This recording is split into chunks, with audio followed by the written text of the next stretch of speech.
You know, I always do this. I start everything going without even adding myself to the goddamn stream. Anyway, what do it is, y'all? It's your boy LonnyKabal. Get it back in the building. Tonight, we're gonna have a special presentation. I'm not falling asleep. Make sure of that. Shout out to Jen. Again, thank you for the love. Just for you, for the fact of you putting a comment before you have to go to work and before the stream starts shows your support, and I really thank you for that. Tonight we're going to embark an adventure in Harlem. Uh, we will be watching the Alpo documentary, street documentary. So sit tight. I know it's kind of late. Hope everybody had a great Father's Day. Hope you, if you're a father, had a great Father's Day. Fathers in your life, hope you show them a lot of love like I did. I really love my father. And it was a glorious day. Black Fathers Matter. Nevertheless, let's get into it. Let's start with a couple songs before we warm up so you can get right.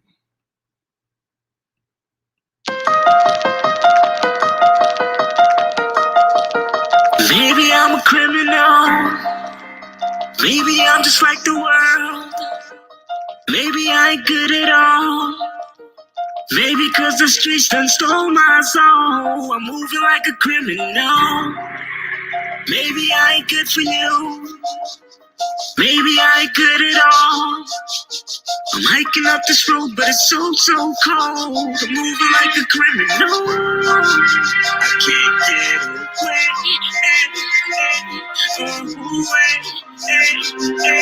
No. And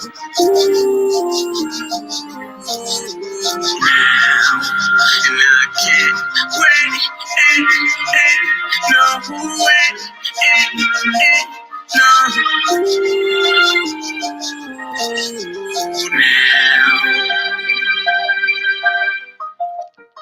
Maybe I'm a criminal. Maybe I'm just like the world. Maybe I ain't good at all. Maybe cause the streets done stole my soul. I'm moving like a criminal. Maybe I ain't good for you. Maybe I ain't good at all.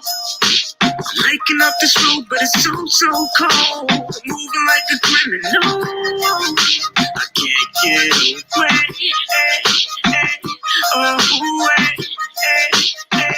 No. And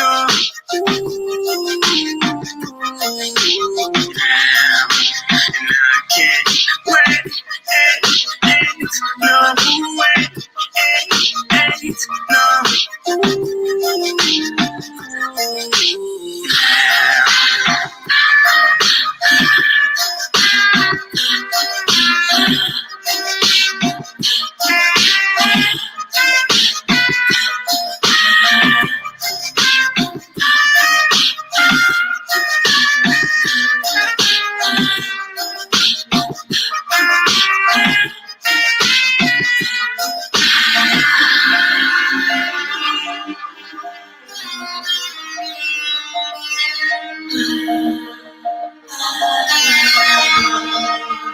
Maybe I'm a criminal, harmonizing ghetto blues, product of the avenue.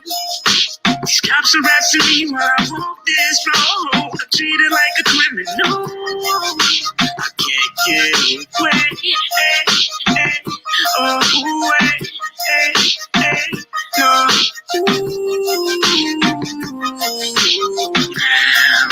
And I can't wait. No way.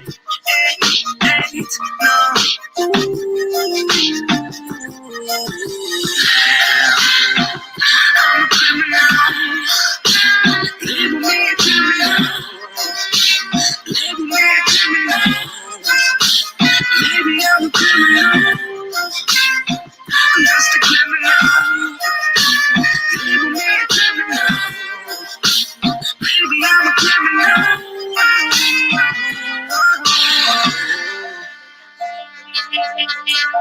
I guess I'm just a product of my environment. Aren't we all? All right. So that was Criminal by M.I. M.I. is the artist. Great song, by the way. So let's get into it. I don't want to waste you guys' time. Let me put this down. No, I can play it again, but no, I ain't got time. Jeez. 1 second. Okay, we're good. So let's get to it. Guys are comfortable. I know it's kind of late. You're probably watching this in the bed, getting ready for work in the morning, or probably out on your grind. Whatever you're doing, I appreciate you being here with me. So nevertheless, let's get to it. Should I do it like this? Nah, I need my face on there. Fuck out of here. So let's go. That isn't it.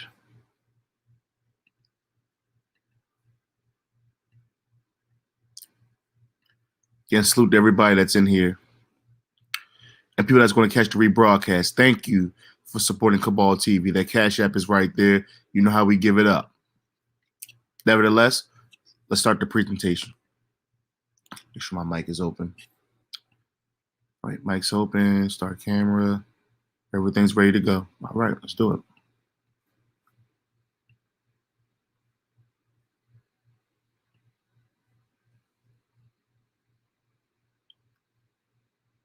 Yeah, subscribe to him. If you wanted something more from life, you had to go outside to get it. If you can't get money here in Harlem, you can't get no money nowhere.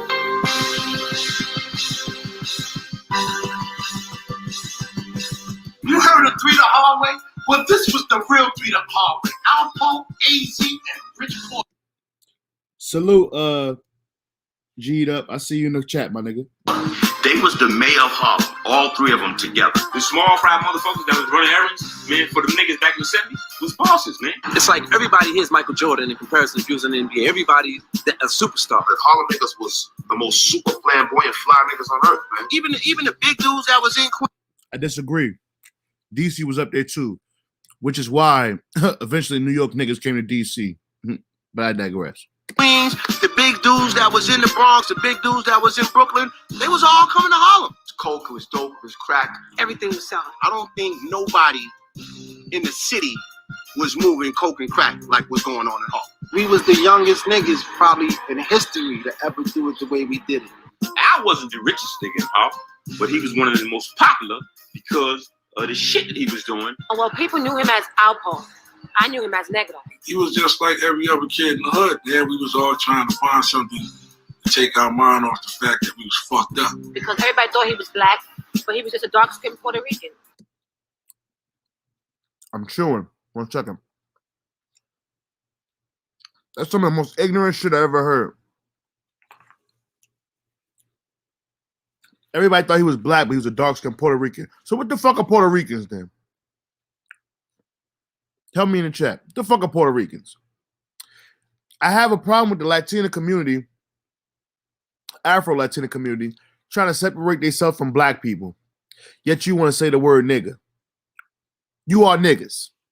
You just speak Spanish. That's it. Cut that monkey shit out, bro. For real. It's irritating. That nigga speak Spanish very well. The 70s and 80s was rough. The state of Black America is still very grim. Moms on welfare, no dad not at home. He was a good kid, without a doubt, man. He was a damn good kid. He was very humble about a lot of things. As far as I know, it was always his mom who did everything. Mostly you seen Poe, and you seen his youngest sister.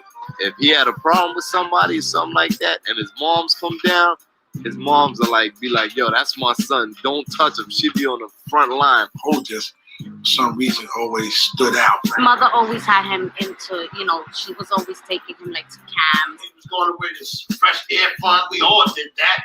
He stayed the summer with a white family. I think there was another little boy that the family had that was their son. And Al was like their son. He spent every summer with the same family. They always wanted him back. He was just part of the family. We just accepted him. We just liked to have him every year. He really was a good kid. Nobody, I can't imagine anybody not liking Albert. And that proved to be the case once he got here. When your first time you met him, you just liked him. He adapted to that, which was good because he was able to see how different people grow up. Going to the boys club, wanted to be a Marine, wanted to be a cadet.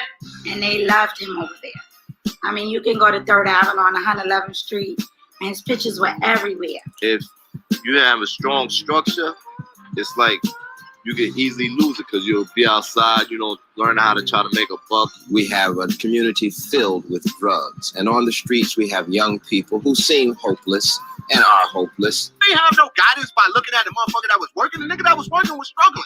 It was 3 of us. Me, Paul, my man, one of y'all. You know what I mean? And us 3 like that, you know, we was about money, man. Like any other kid, he didn't want to be depending on his mother all the time. Anybody that know East River Project is right on the drive.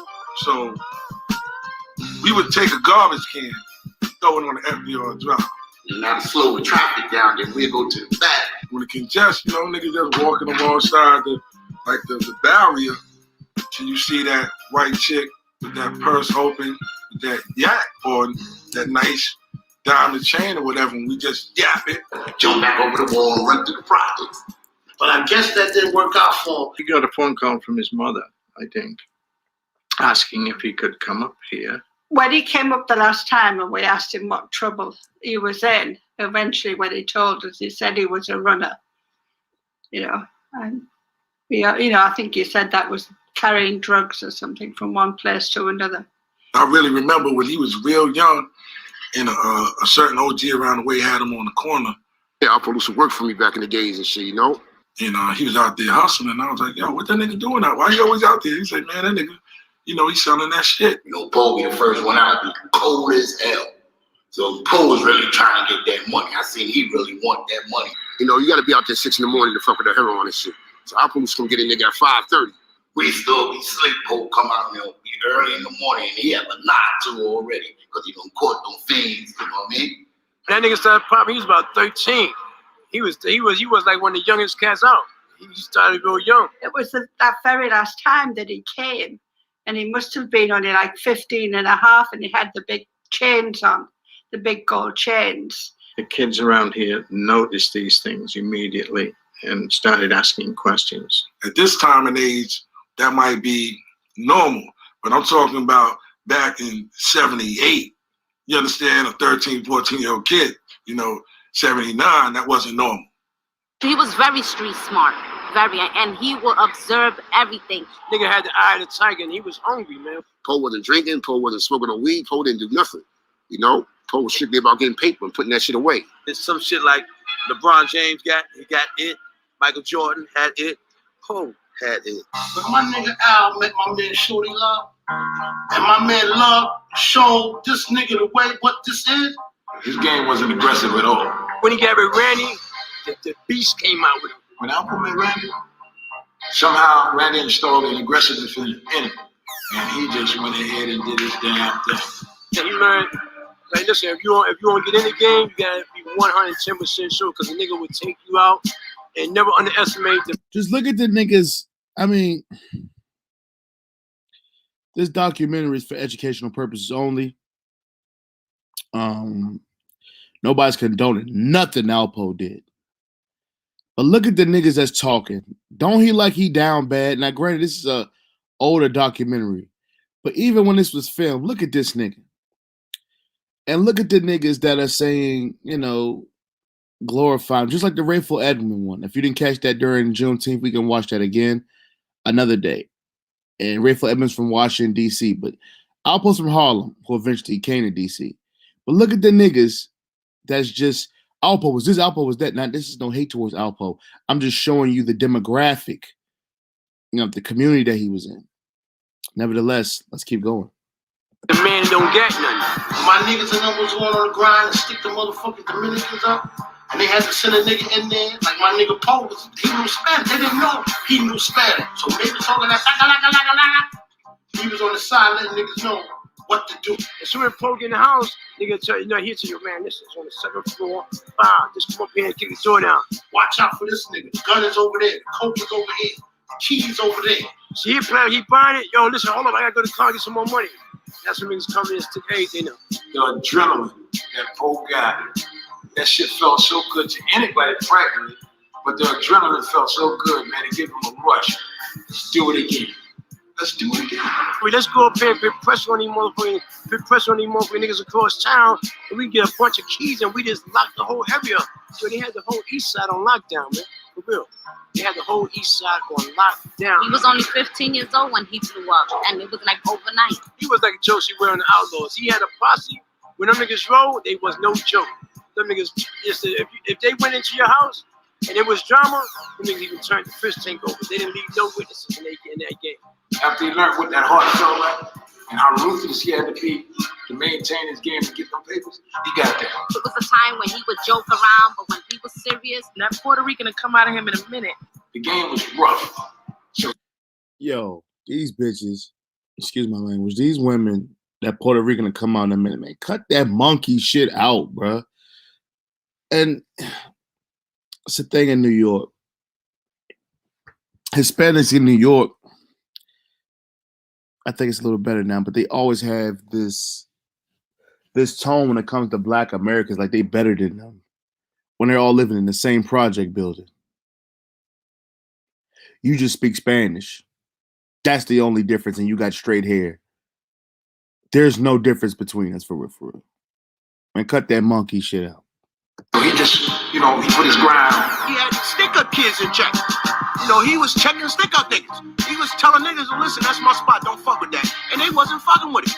And it was funny to watch this young teenage kid work 45, 30-year-old men and how he would work them and tell them to go to the store and get him a sandwich. Go over there, do this for me. And how they would listen and respect him. New secret offensive is underway tonight in the war on illegal drugs. It is aimed at stopping the supply of cocaine. Timing was everything because all the older hustlers had faded out and the game was wide open. This is the kind of lucrative profit that's in this whole business. Which one of you is asking where we're going to get the money? This is going to help the deficit being reduced, huh? It is. Just whole everybody here was nothing but the Chinese. They had the drug shit locked down. But them niggas, so many of them niggas was getting knocked off, and niggas was going to jail, and niggas was snitching on them. So that allowed the Colombians to come in and fill the void. Yo, they started giving it to a nigga cheaper than what the Chinese was giving it to a nigga for. Their production is equal to nearly 3 times the amount of cocaine that was brought into the United States last year. These countries who say they're our friends and they're our allies, they're destroying us. They're going to turn us into a banana republic. We're not fighting a war, but we darn sure are losing the battle. America's already starting to take that message to heart. Tons of cocaine have been destroyed. The United States has sent 6 Black Hawk assault helicopters and 160 U.S. Army pilots and maintenance personnel to Bolivia. The Dominicans had it, they needed somebody to move it. You know what I'm saying? The blacks was the ones that could move it. A revolutionized the shit. When you heard Poe, you heard Rich. When you heard Rich, you heard A. Before you heard Alpo, you heard AZ. I was getting joints for dirt price, man. I don't think nobody on the street can compete with the prices I was getting. But He came out with a gimmick. Like everybody else was selling little small bottles. He came out with the GP35s and was selling them shits for like dimes, and he killed them. This big for $10. When niggas was selling shit this big for $50. This is how A blew. These niggas was getting real money. This is the good part of New York City. You come up here for a dime? Everybody in the city knew about the jukebox. People started seeing the lines, and it was ridiculous, man. That's why you had to bottle up everything at one time, because you never knew when the crowd was going to be there. And it was ridiculous, man. We used to have to tell people, y'all stand on the other side. That's how much that joint was moving. And if you think about it, we was giving them close to a half a gram for $10. We learn that a prominent athlete has died because he took cocaine. You couldn't go buy this from nobody else. You couldn't go buy the material that they had. They had it really fucking good, man. When Poe went over there and got that money with the West Side nigga, got introduced to AZ, this big player, young kid in the game. The nigga just totally took charge of shit, man. You know what I mean? A didn't have to tell him what to do and how to move. He knew how to move. You know what I mean? The nigga was a wolf. Bless up, Kid Bird. You understand what I'm saying? I guess A took a liking to that, and he immediately put him down. I believe Alpo wanted it more and the other cats that was around me. He wanted to see how far he could take that shit. Like, he was more like, I want this shit, man. I love this shit, man. He was destined to be rich, man. AZ used to test me sometimes. You know, he used to give me a certain amount of bricks and tell me to go bottle them up. You know, he didn't play that. You know what I'm saying? Like, A didn't play that, man. You know. We had to sit down there and bottle 10 bricks. He gonna sit down there with me and make sure each, bottles before he go out to work. Because the spot on 45th Street was moving so fast that it was doing 2 or 3 bricks a day. You know what I'm saying?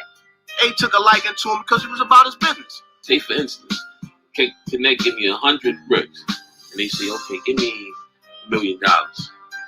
I'm not going to bring the Connect back 999,000,099 cents. No, I'm not going to do that. I'm going to make sure they have that penny to make it $1 million.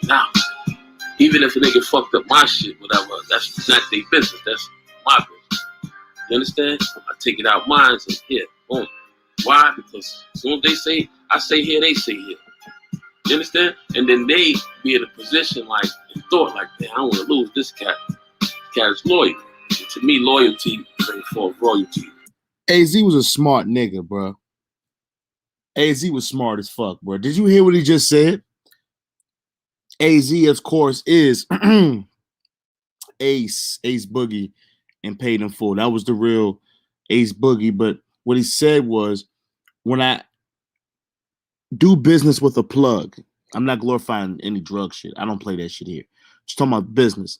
He said, when I do business with any plug, they say, all right, this is 100 keys. Bring me $1 million back. He said, I'm not going to bring them 999,000.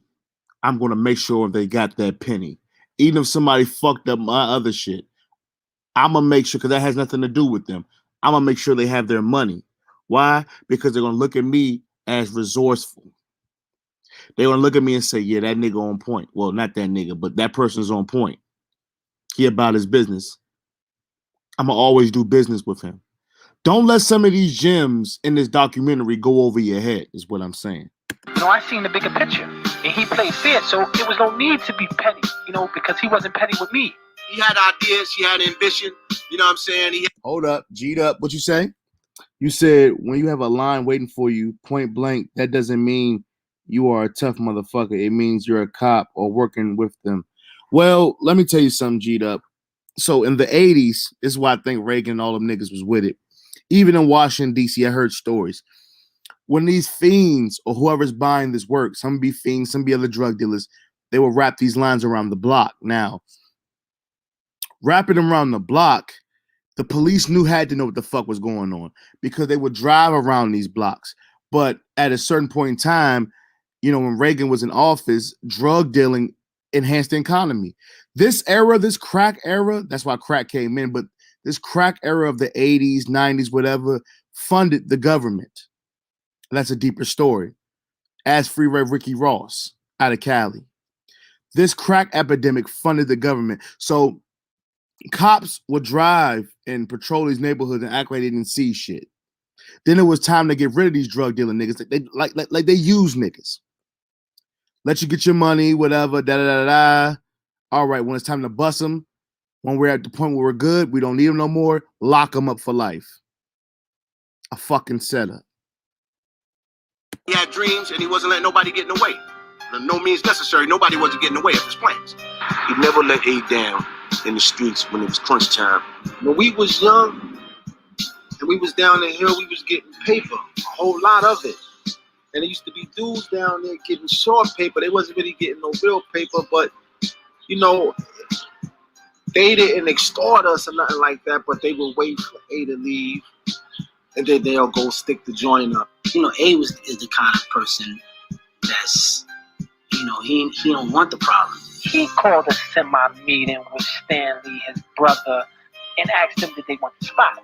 Now, he gave opportunity for anybody that was in the crew before Alpo came along to get the jukebox. But they were so used to being spoon-fed that they wasn't ready to leave the nest. Everybody was used to kind of everything being smooth. You know, when you was working with A, everything was just smooth. Wasn't no headaches. It wasn't no murder game or none of that. So when it came to me, I was like, hell yeah. I went in there with a broom and swept up all the bullshit, and it became what it needed to be. Now I got me a gold mine because I still seen the gold mine in it. And I was willing to protect it at any means necessary. And if that meant taking somebody's life or killing somebody because they trying to take something that's mine, then so be it. And one day, you know, within 6 months, nigga just blew up. I know Alpo blew off the jukebox. That really put Alpo in the game. 2:30 this morning when police in the Bronx were called to the Sagamore Apartments at 167th Street and the Grand Concourse. I fell back after I got shot in 87. The caller said a man was shot on the 3rd floor. When the cops got there, the door to apartment 3B was open. I'm falling back because, you know, police is on me now. They fuck is this dude? Everybody talking about. My name was low before when I got shot with so many motherfuckers at the hospital. They brought forth, you know, who the fuck is this? We do believe that it had something to do with the narcotics. The game is so deep that it goes into people's families. That people's families are hurting one another just to get what they can get. It's that ugly. The person that set that situation up was A's sister's boyfriend. The victims told police about of the Bronx. While the cops tracked him down in Pennsylvania, he surrendered on Monday. Remember? Y'all saw who that was that just walked past, right? Remember the nigga, what's the nigga name on Paid in Full with the glasses, man? I used to date A's sister. Kermit the Frog face ass nigga, that nigga. What was that nigga name, bro? I forgot his name. Y'all know his name, but yeah, that's who just walked past. That's who that was based on. And they brought him back to our town today. I remember when this kid first came home. You know, I remember A buying him a car, you know, giving him some money, putting some money in his pocket. For what? For money? For money that you could have got from him? But you jeopardized somebody else's life for this? And you a family member? You got to understand that, you know, getting shot, you know, 5, 6, 7 times, you know, seeing your life flash in front of your face, amount of money don't mean shit. You know, money don't mean nothing no more. You just want to live. I felt like if I just stay away from it all, man. And it got to the point, you know, where A was just falling back. Cass wasn't trying to hear me, man. Like when I told him, like, them niggas know everything, man. Who's who, what's what. Niggas like, yeah, whatever, man. We gonna still keep getting this money. Rich ain't shot. Poe ain't shot. You know, these niggas is still wanting to go hard. You understand what I'm saying? So I figure at that point on, when A kind of stepped back, you know, Poe and Rich stepped up. Me and my man Rich relationship became real strong. You know, it's like we became brothers. Rich and Al were the two of the flyest niggas in Harlem. I mean, they were the originators of that, you know, you buy a car, I gotta buy the gear, I gotta buy the jewelry to match the car. See, these niggas had matching jewelry that matched their cars. Niggas wasn't up on it. Niggas was like Batman and Robin. When you seen one, you seen the other. You know, these niggas started copying cars together. We was like the first young dudes in Harlem to bust out with the convertible BMs. You know what I'm saying? Niggas had the American dream. Whatever you thought you saw in a magazine, that shit went down 7th Avenue. That's why everybody used to come out on the streets and just watch. Everybody drove sitting up straight. He bought the mean. Karen right here is from Washington, D.C. Karen is the reason, excuse me, let me step up. Karen right here is from Washington, D.C., my city. Karen is the one that introduced Alpo to Washington, D.C. This woman right here. And way back in the seat, all crazy. He had the 350Z when he came to the avenue and that shit, young boy. With the T-top, with the beeves on it. He had a bucket hat on. He had his son with him. Now you still see niggas, man, when they drive their cars, the seat is all the way back. Rich and Poe started that shit. They was young boys coming out, getting paid. I mean, getting paid. A lot of people were making money, but Alpo really stuck out. He had the best of both worlds. Negro stuck out from anybody. He had the looks, he had the charm, he had the money. I was so scared because it was so much money. There was one time we were there watching a movie and he came in with like bags, like black bags of money. And the shit was filled to the top with money. Dumped it on the floor and asked me and his sister to separate all the 5s, the 10s, and the 20s. And I'm like, I'm not sitting here separating all that money. My cousin got into the drugs and they couldn't keep up with Alpo. And getting kids? Oh my God. We were delivering those like the no man deliver mail. He would come on a motorcycle and And he was like, you know, what's up? You got that for me? And my cousin's like, yeah, I got it. And he's like, man, here, man. And he give him 15,000. Here you go. Here's 15,000. Where is it? And he looks at it. It's a Kia Coke. Okay, Kia Coke. And he puts it in and stuffs it down his pants. Big fucking key, stuffs it down his pants. He gets on the bike and he's like, all right. And he's like, I'll see you later. And all of a sudden I look. He comes back around the block. Woo, woo, woo. And I said, oh my God. And he's doing a fucking wheelie. And all of a sudden, the fucking key falls and breaks down First Avenue. A fucking key. Then I hear, ah! And he spins around and gets off the bike, puts the bike on a kickstand, and starts picking as much of what he could salvage. When he got that money, he let niggas know he had money because the nigga was wearing shit that nobody else wasn't wearing. He took a style like Dapper Dan and made it a mainstream. Every hustler that was getting money was going to Dapper Dan and getting their own stuff custom made. You know what I'm saying? They blew Dapper Dan up so big. Bosses like Mike Tyson was coming to town buying Gucci outfits. The first time I seen him with a Louis Vuitton trench coat with the fur on it in the rink. The nigga had the rust-colored Timbs on. Pay attention to the year that was that the pictures were taken. Shit is rust on his feet. You know what I'm saying? Matching that jacket. He was just setting trends all over Harlem, all over New York City. He brought the adrenaline to the street. When we come down 8th Avenue up by 55th and all that, we bring the whole hood out. We would have our games up at the Rucker, you know what I'm saying? It'd be jam-packed. Pookie Wilson be playing. Rambo be playing. A lot of dunks, a lot of action. And all of a sudden you hear this Street knew they was coming. They all lined up. This nigga standing up doing 20 block wheelies. Looking at everybody, catching all the life. With the shit hanging in the air like this. Evil Knievel had nothing on Alpo. So all of a sudden the crowd is looking. I mean, they're not even paying attention to the game. You see the whole crowd just in the middle of the street, looking down the street, just following them. This the only nigga I know, DJ Hollywood, used to make Alpo special tapes only. Me and Boosie B would be rocking in the rooftop so hard. And that is the rooftop, man. You would think I was selling drugs in Detroit. When Alpo came in, everybody like, oh, Alpo here, Alpo here. Him and Richard give us stacks of money to take pictures with, and I mean stacks like bricks. My man, Cole, he's in the building. Boosie B, you know how I used to do it. My main man, AZ in the house. Oh, Rich Porter, man, you know how we doing it. Yo, I need y'all to the DJ booth right away. All these cats would run up to Alpo and make sure they buy tickets. How much you buy a mixtape for back then? You get a knot like this, yo. Never got a knot for a cassette tape on your life. I'll give you $200 for a 60-minute tape, as long as you said his name. He even inspired niggas musically to do what they did. We would be the bad boys of the record business. The true bad boys of the record business. Alpo's name became probably more famous in the street than Alpo, the dog food, became for the fucking canines. He had so much fun, it wasn't even like a business thing. Niggas looked up to him like a superhero because he was a young cat doing it, getting a lot of money, man. And he made young cats want to get money. Al wasn't the richest nigga in Harlem. I never knew him to be. Everybody. He gave everybody. But he was one of the most popular because of the shit that he was doing. Hustlers used to put breaks all the way, food, stuff to eat, all the way down the whole entire block.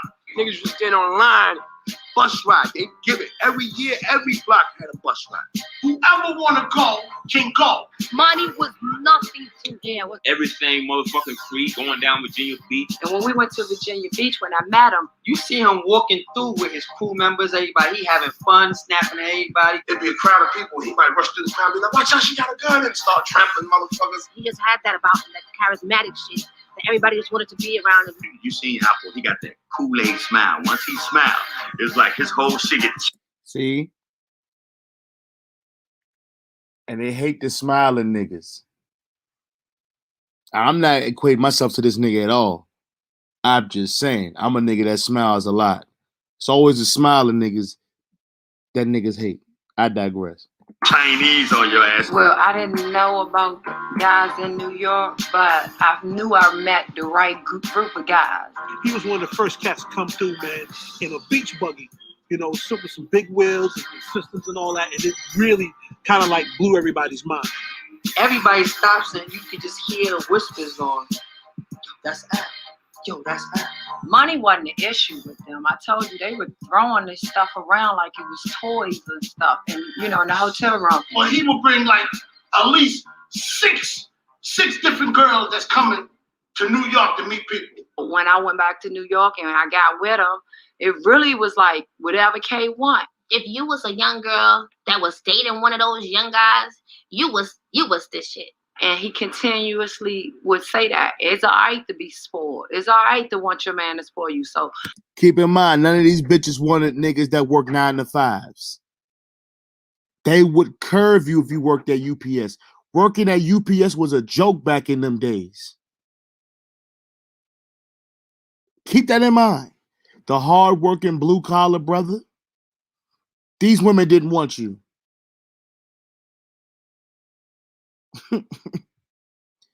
I don't know where Karen is right now. I have some people, some family that's connected to Karen in Washington, D.C. that know Karen. I don't know nothing about Karen. They know her. Let's just say she's not living the lifestyle that she lived with Alpo. Not saying she's doing bad at all. Not saying that at all. What I'm saying is life will humble you. And like I said, as G'd Up said, you know, all this shit was planned. The government let niggas eat like this, have this certain flashy lifestyle, because all that shit niggas was selling was funding the government.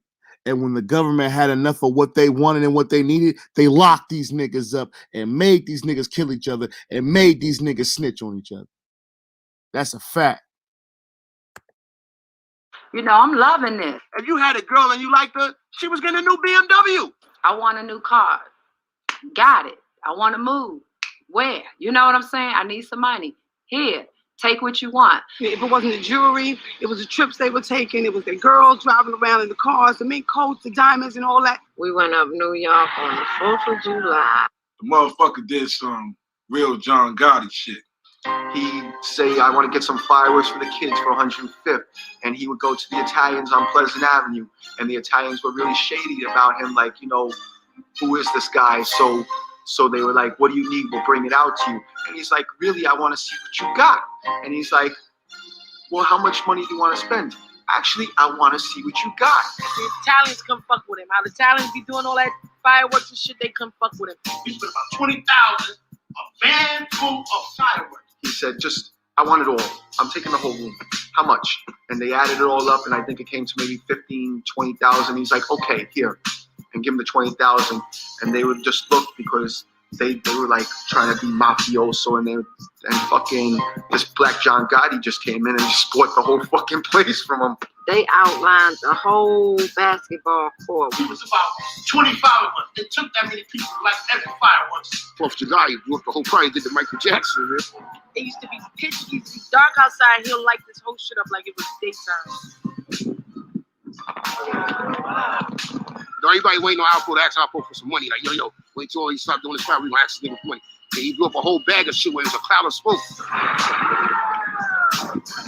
With a fucking basketball court caught on fire, that nigga disappeared like Michael Jackson and shit just disappeared on the nigga. Nobody knew where that nigga disappeared. It was so much smoke. When the smoke cleared, what was going, that shit was like amazing to everybody. That's when it was like, you know what I'm saying, nigga was like on top of the world, son. The drug epidemic is as dangerous as any terrorist that we face. It is serious. It is an epidemic, and it New York's Washington Square Park. Police here are cracking down on crack dealers, searching for those selling the newest and most potent drug in town. When crack hit Harlem, man, it was crazy, man.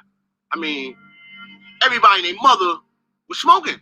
It's a drug that started on 145th Street and went to 42nd Street in 3 months. And 3 months after that, it went from 42nd Street to the entire Northeast. First Avenue was a fucking drug market.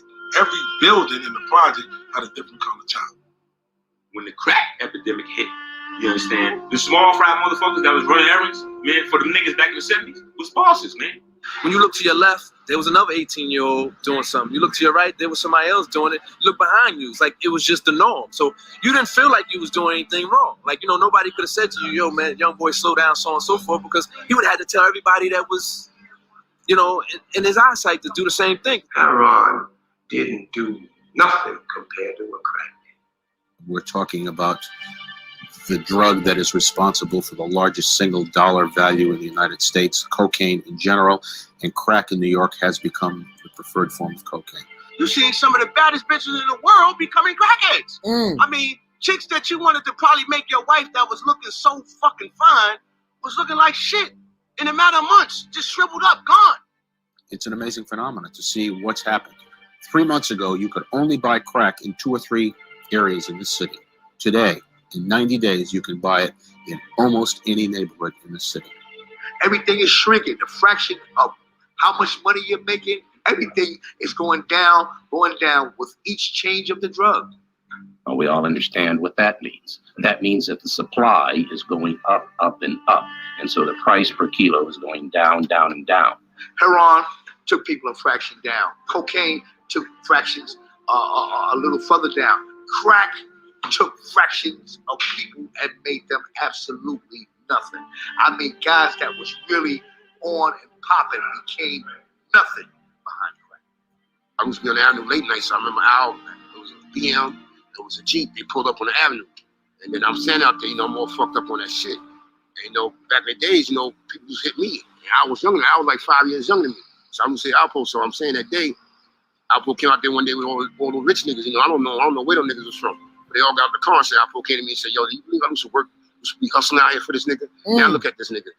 They would sell or give or do whatever to obtain it. I was always, when I see Poe car parked outside, I run to Poe window, yo, Poe, what's up? Throw niggas some change. So just for a joke, I think Poe took it as a joke. He shot at me and shit, you know, and it hit the tree. Then I left, and I came back. I seen Poe getting into his car. I said, Poe, what's up? He left. He said, you a stupid nigga, if I shoot at you, you still come at me. Then he hit me up with like a couple hundred and said, yo, go ahead, cut away. Crack era just changed everything around, man. It wasn't like back in the 80s or 81, 82, when Al, Rich, and A were in pocket, and that's all you heard was those three names. It ain't like that no more. Now every little small fry got a block, you got a spot, and now things are changing. So what he's saying is, yeah, in the early 80s, cocaine, pure cocaine, niggas was shining. But when that crack hit, and it ain't just New York City, hit almost every inner city like a ton of bricks.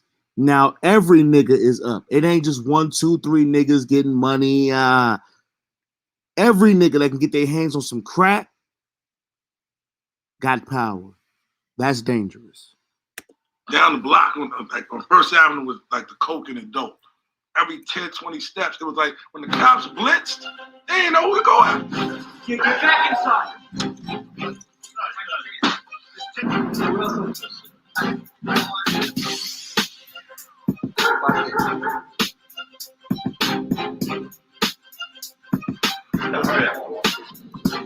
When I came home in 87, man, y'all, A, Rich, and Poe had already split up. All three of us was doing our own thing. You know, me, A, and Rich, we was all doing our own thing. They all had different plans, you know what I'm saying? And as he grew, his plans grew. You understand what I'm saying? And, you know, he wanted to get money. I get a nigga Poe a lot of credit, you understand, for being his age and getting the money that he was getting here in New York City. How he used to get up, man, and hit that road, go down 95, man, and go to all the other different states and shit, man. New Yorkers, it wasn't nothing for us, especially in the 80s and the 70s, for us to pack up and go down to D.C. And if anybody knows about D.C. in the 80s, it was like the murder capital. And this town used to be the town to be in. Washington, D.C. I don't say no bullshit.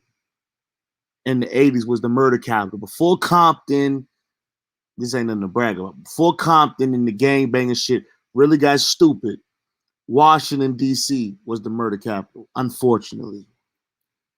Everybody was getting money. DC took them to a whole nother level. We flooded D.C. so much, there was times I would go down to D.C.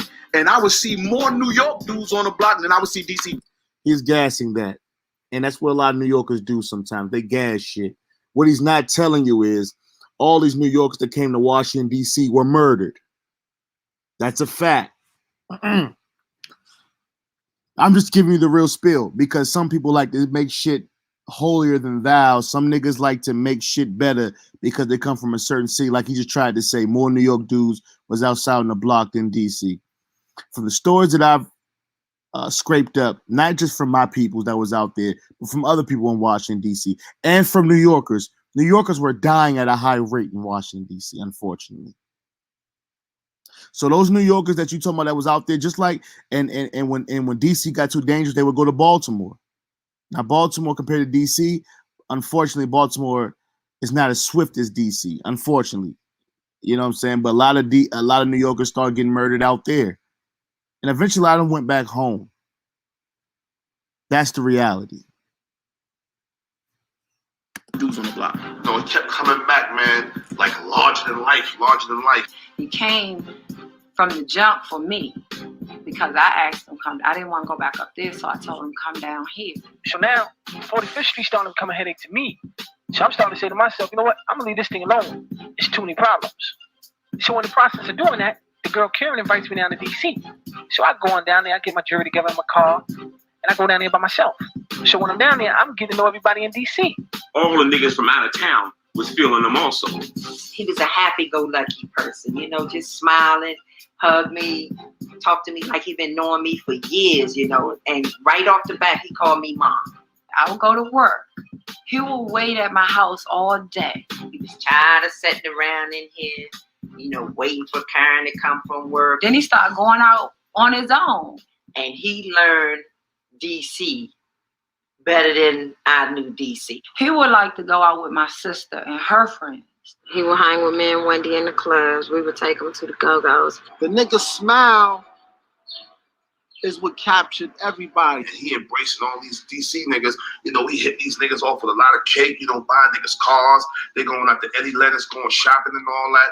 He came right. You know what I'm saying? He ain't come trying to take over nothing or move in on this or cut into that. Whenever a nigga was giving you like 50 keys on consignment, man, how could you go wrong? Poe wasn't making $300,000-$400,000 in Harlem. You know what I'm saying? He was making that in DC. That nigga had a connect. You can't do nothing but blow up when you got a connect like that. You can't do nothing but get money. And that's how he became really as large as he was, because his competition at the time, if you know, for those who know, was the kid Ray from Evans, and he was, you know, labeled as a $300 million nigga. He was like one of the biggest cats coming up out of DC. He doing life now. But I wound up meeting him, and when he went to jail, he did get even more popular because he from New York. He coming down here. He trying to beat everybody prices, you know. That's when I really really took over the town. You know what I'm saying? The Poe situation, when he went out of town to DC, he started getting extremely a lot of money. When I saw Alpo's turning point is when Rich died. I was on my way to Otisville Penitentiary, upstate New York, to see someone. And Alberto had already told me prior to that, you know somebody kidnapped Richard's brother and they want money and they stuck his finger in the recording and left it, you know, all that. So it's like a van to take you up to the prisons of New York. They got the transportation service to take you. So I'm waiting with this girl from DC. I went with her. We waiting for the transportation van. I see the paper with Richard's brother on the front page. So I pick it up so I can buy it and read it because, you know, Alberto already told me that the little boy was kidnapped. So I'm reading, and they found Richard.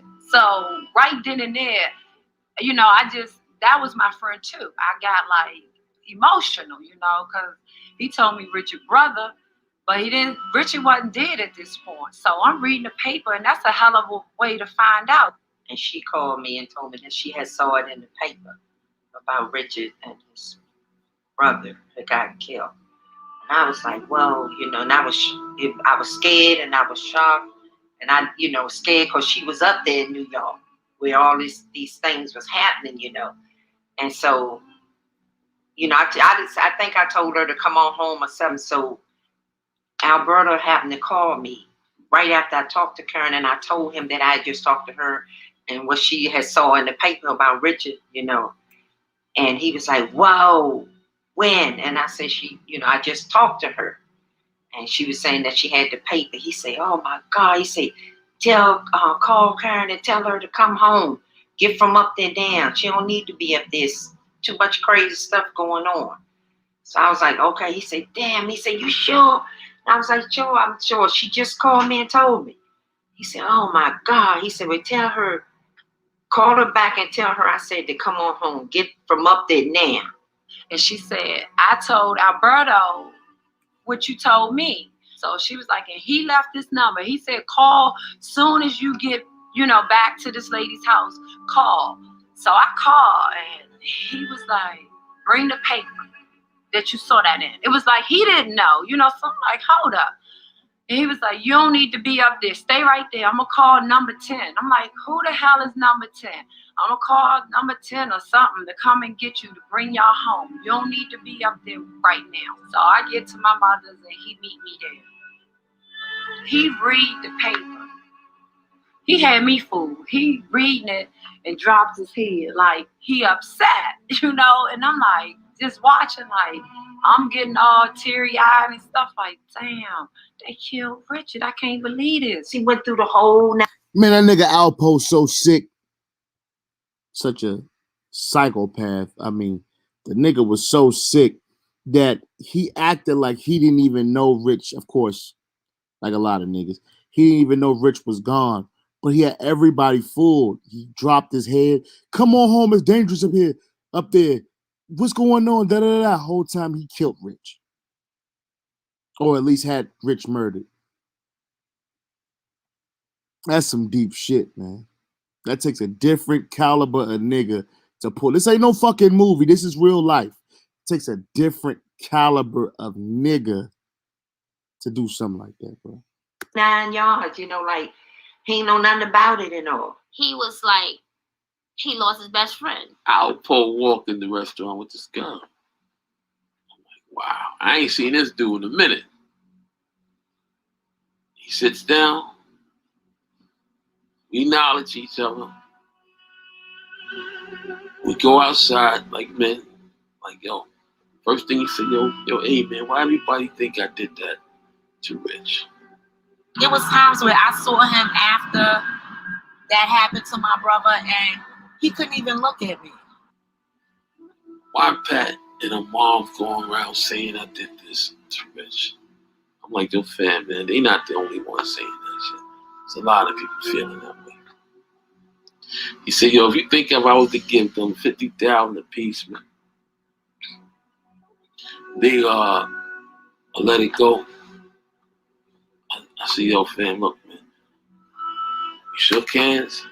I said, do what you think is best, man. When he said that to me, he told me, he confirmed me and my thoughts that he did that.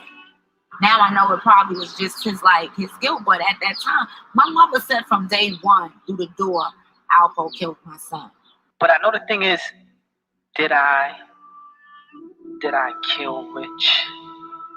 Yes. Why did I kill Rich? It wasn't personal. It was business. How could you kill something you love, man? That's real confusing to me, man. How could you kill something that love you?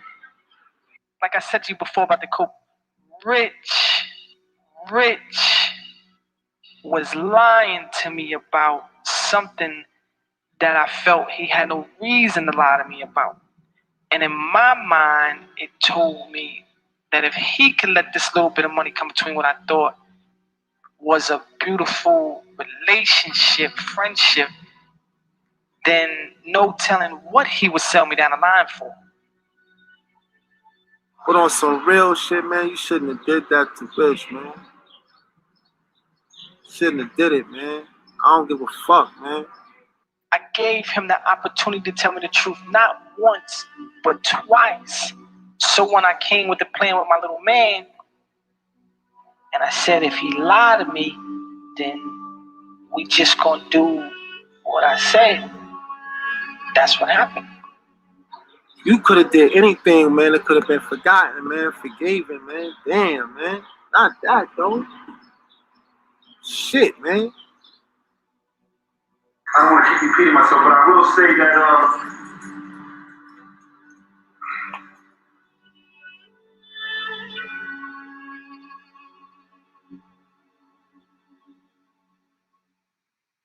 Richard died, he was here to stay for sure. So I wound up going back to girl Karen and her family. You hearing about Alpo this, Alpo that, and dudes ask me, you know that dude? He was well known because he went everywhere. He was in every little crack in every little corner. He wanted to be popular. He wanted to know everybody. Things were changing also down here, see. The game was changing. The streets was changing. He helped a lot of niggas out. Niggas was in jail. He bailing motherfuckers out, you know what I'm saying? He hit niggas off with money, giving motherfuckers opportunity to get money, man.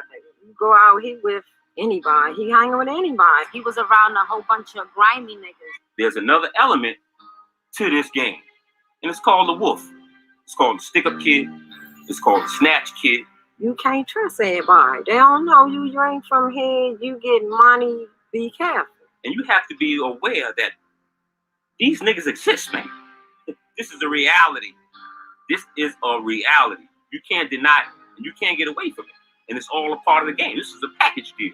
I was at home watching television, and a nurse called me, and she was like, "Do you know an Albert Hill?" I'm like, "No, why?" She was like, "Because he was just shot. The helicopters is taking him to such and such hospital, and he gave your name." I got shot because they was trying to kidnap me in D.C. So I'm thinking, where he get shot? She was like, he got shot in his body. He's in surgery.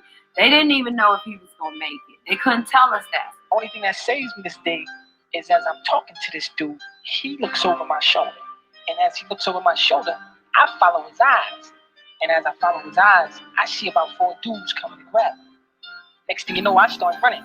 And when I start running, I hear these bullets coming over my head, and one hit me in the ribs.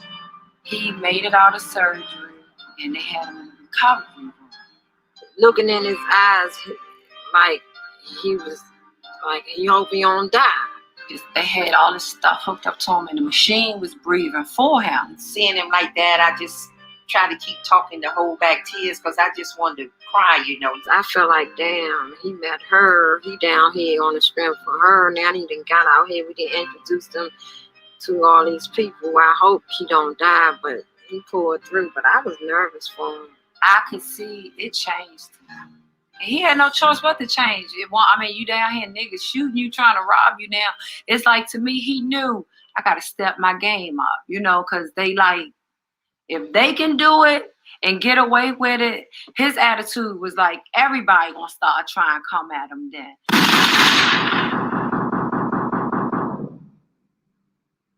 Al said, man, killers respect killers, man. Nobody ain't taking shit from Al. I definitely had the understanding that what I was doing wasn't right, but that's what I had to do for me. It was like, drugs and murder was like steak and eggs. It was both of them go, and they taste very good together. Everybody murderers, man. The thing, just under the right circumstances, whether they're going to withdraw or not. If he wouldn't have had that killing instance when he went to D.C., he would have never made it out of D.C. My gator.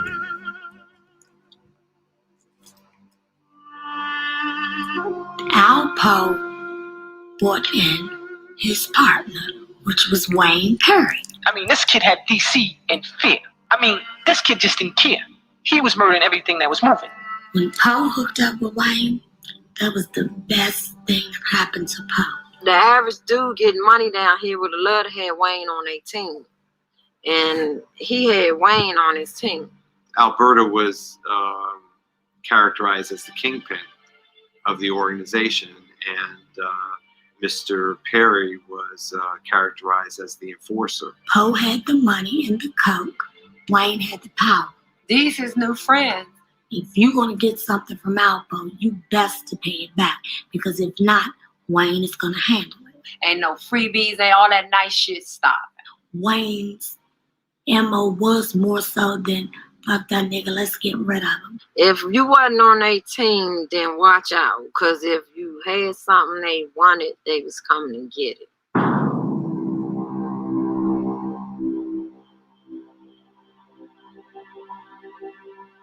Law enforcement authorities have been able to make more than 350 arrests prior to today and to seize more than 19,000 pounds of cocaine which have a wholesale value of $270 million.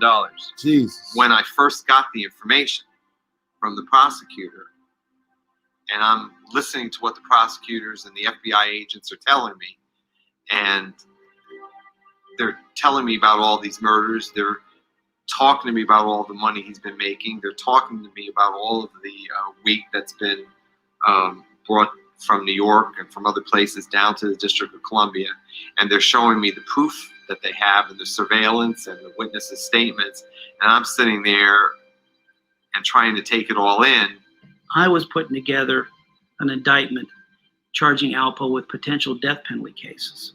They was trying to give me the death penalty. If they couldn't give me the death penalty, they was trying to give me the rest of my natural life in jail. We had murders 2 blocks away from the White House. When I got the information, I remember I went back to see him at the jail, and we sat down and I stared at him for about 2 or 3 minutes. I was just shaking my head, and I said to him, you know, I can't believe all of what I'm seeing and hearing here. My lawyer was like, your ace in the hole is if they ever ask you to tell, you really need to think about that. Wayne wasn't sure that he was telling. They knew Alberto, there was a chance of him telling. You know, he wasn't from here. Y'all ain't come out the sandbox together. This business. But what they were doing was building a case. And Wayne got locked up on a whole nother charge, which right then and there Wayne knew that he was telling because they held Wayne. I think what was so surprising to them was the ability of Mr. Martinez to recall details and information about transactions. We believe that as many as 2,000 pounds of cocaine entered this country in a single shipment. I got this deal coming up with this connect, anywhere from like $6 million worth of coke. And it was common for traffickers to hand our undercover agents as much as $1.5 million at a time. I had about 1.5. I put up about 1.5. And I was just telling my little man to put up a $500,000. He tells somebody down in Lawton prison about this deal. Only thing that he didn't know is that my man Wayne found out. My man Wayne is like, this dude is down here talking trash about you and your deal. That's how much anger he built up from it. So I'm like, yeah. So I'm like, man, we gonna get this dude, but we gotta do this right. We just can't be running up on like that in broad daylight. So I go to Florida Avenue. I go meet my man down there. So as we get in the car, I go to the back and get a revolver from out of the stash. So I pass it to the kids that sit behind me. So my man, he's sitting in the middle. But he don't know we slipped the revolver to the kid in the back who's gonna hit him in the head. So we ride about 5 or 10 minutes after we get the gas. Bang. That's when my man hit him. I give the signal to the rearview mirror. So my man hit him 2 shots in the head. All you hear is, he winds up shitting on himself from his muscles relaxing. So he's sticking up the car and all. So we had to find somewhere to dump his body. So we wound up taking him over to this park, 16th Street in Northwest. I mean, he remembered everything in such great detail. When I heard about these murders and all that, it was like, nah, man, it can't be talking about the same dude. That just sound like if he was a monster or something, man. Alpo was the closest thing to Don Corleone, or Godfather guy, that we had. He gave orders, other people killed. I was called in to have a meeting with the lawyers, which they had showed me the crime scene pictures of all the murders that Wayne was charged with, to have seen some of the murders that were committed. You know, you look at him like, damn, you know, I asked him, what does it feel like after you kill somebody? You know, his response was, some of them, you know, he thought about after. Some of them he regretted. So my lawyer came back at me. He was like, listen, man, they really want Wayne Perry. They want you too, but they really want Wayne Perry.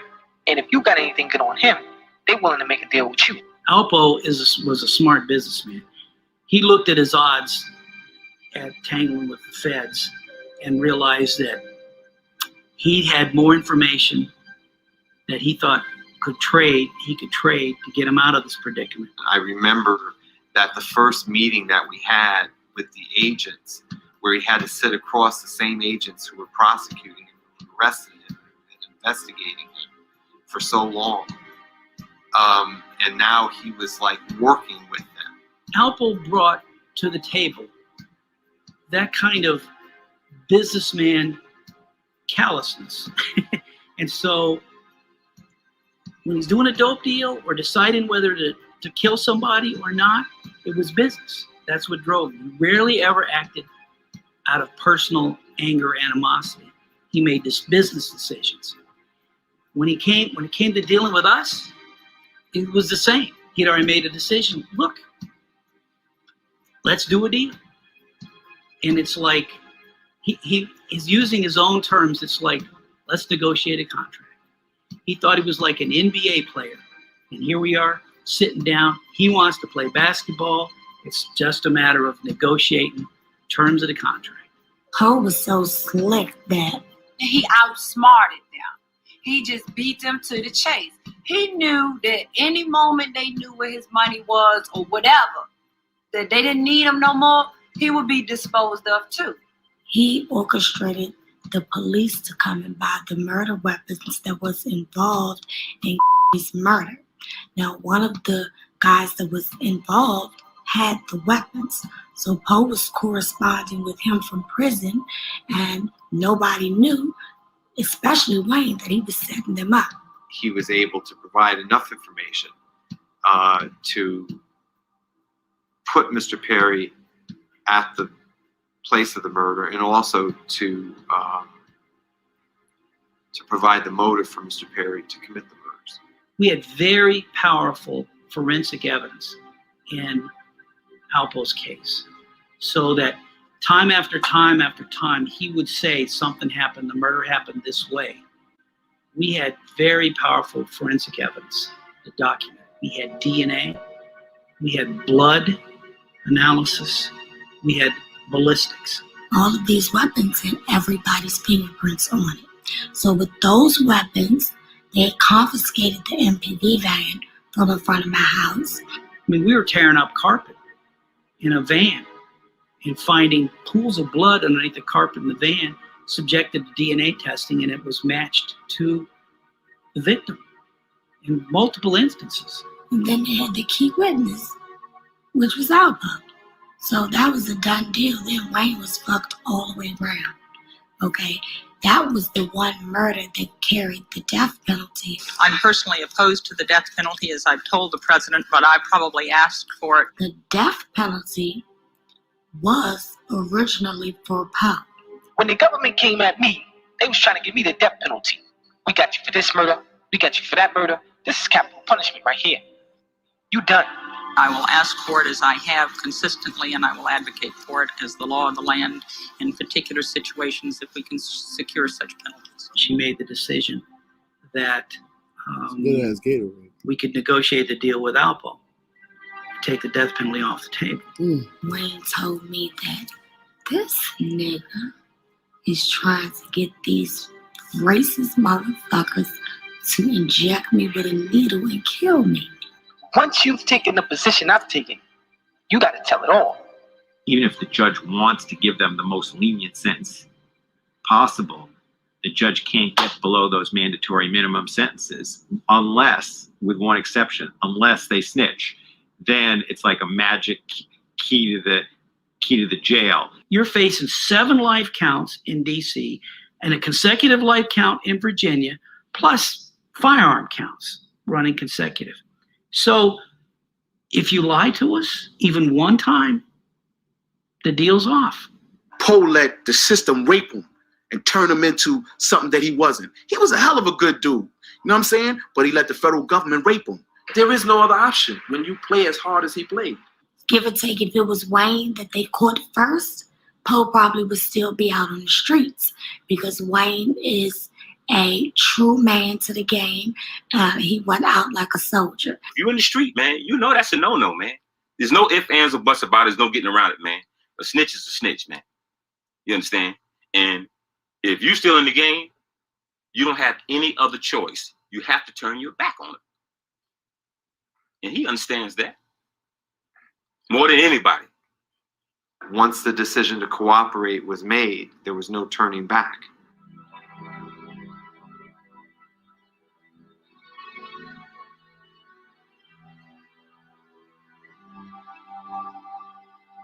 It came out the 14 murders that I copped out to. When I say copped out to and all that, being in my position and doing what I had to do for me, as far as testifying and all that, I had to confess to those murders. I had to tell those murders. He never backed down from nothing. He said what he said. He said what he did. You know, and he ain't covering up nothing. He ain't bitching up to nothing. You saw people, some of his friends that were talking highly of him kept it real, like, bro, you rad, niggas, I turn it back on you. And then you got some people still trying to cape for him. This is what I'm saying. And Troy Ave is right. The streets are a myth. It's a myth. You don't, like, this nigga snitch over here you don't like. He's a rat. He's all of these things. We don't fuck with this nigga. He on paperwork. But this nigga snitch, man, he was in a hard situation. What would you would have did? He's a wolf. He outsmarted. Like, come on with that bullshit, man. Either a rat is a rat or you niggas is picking and choosing. And I don't respect that. Straight up, my nigga. He did what he did. In life, sometimes you make choices. And sometimes those choices are good. And sometimes they're bad. He wasn't born a killer.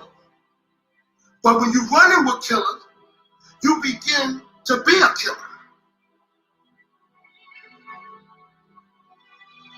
When I asked Al about a particular person that he may have killed, I was hurt when I heard it. And he explained to me that, you know, sometimes in the game, it's either you or the person. And he said at that time, it had to be the person, or it would have been him.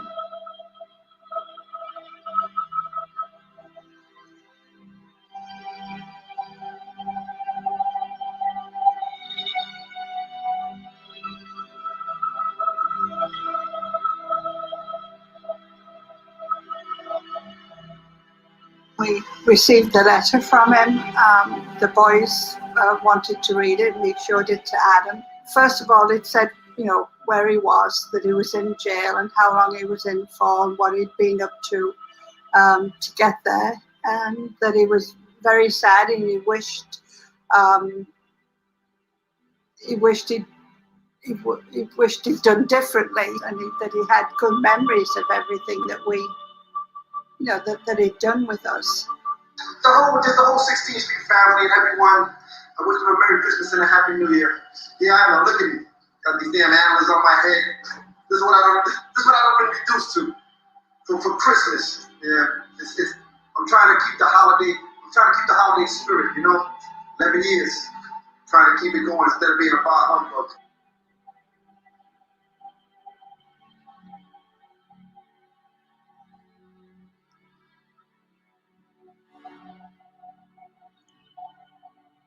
Okay.